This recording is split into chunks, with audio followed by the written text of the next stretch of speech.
Hakuna siku ambayo imekuwa nzito kama siku ya leo. Ndio. Yaani ni siku ambayo Wakenya wako na majonzi. Siku ambayo kazi hazifanyiki. Siku ambayo mioyo ni mizito. Lakini yote kwa yote tunasema Mungu ni mwema. Siku zote jina lake litabaki kuhimidiwa, kwamba anachokipanga hakuna wa kukipangua. Hizi habari zimenipata kama najitayarisha kutoka asubuhi. Okay. Na zimenivunja moyo sana. Kwa sababu hakuna ambaye alikuwa anatarajia. Na hakuna ambaye alikuwa yupo tayari. Ndio. Kiongozi mchapakazi, kiongozi ambaye muda wote alikuwa upande wa niaba ya wananchi. Kiongozi ambaye ilikuwa ni sauti ya mwananchi, mtetezi. Ndio. Wa Wakenya. Alikuwa amejitolea, maisha yake alikuwa amewekeza kwa Wakenya.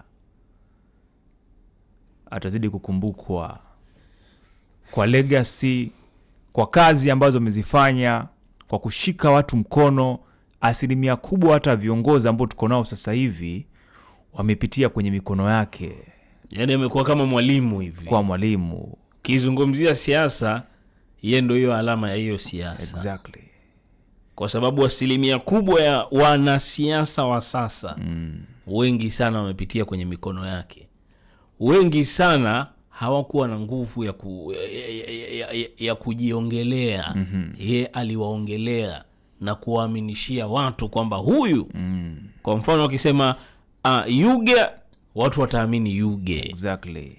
So ni mmoja wa watu ambao asilimia kubwa ya watu ambao walimzunguka waliweza kufanikiwa kwenye masuala ya siasa. Ameweza pia kushape siasa yenyewe ya hapa nchini. Kabisa. Kwamba akisema kesho tunaenda right. Kuna baadhi ya Wakenya asilimia kubwa wataenda right. Kweli. Sema kesho tunaenda left. Watu wanaenda left. Wakampatia majina paka akaitwa baba. Jacob, Agwambo, Enigma. Alizaliwa Januari tarehe 7 mwaka wa 1945. Ameweza kutuacha na majonzi tarehe 15 Oktoba mwaka 2025 kiwa na miaka 80. Bwana, kama kipindi cha The Rush Hour tunatuma rambirambi zetu kwa Wakenya, lakini pia kwa familia, ndugu na rafiki na majamaa wa Mheshimiwa Raila Amolo Odinga. Na kwa sababu hiyo leo naona tuupeane kama respect pia sisi. Kabisa. Baadhi ya vitu huenda ukawa hautavisikia leo. Kwa sababu ile heshima na pia kumuenzi. Ndio. Tutakuwa tunapatia tu historia yake kifupi hapa na pale, muziki kidogo, ili bana sote tuweze kuwa na ule utulivu na pia tuweze kujifariji mioyoni, manake haya yote Mwenyezi Mungu bana ndo aga anapanga. Sisi hatuwezi kuyapangua.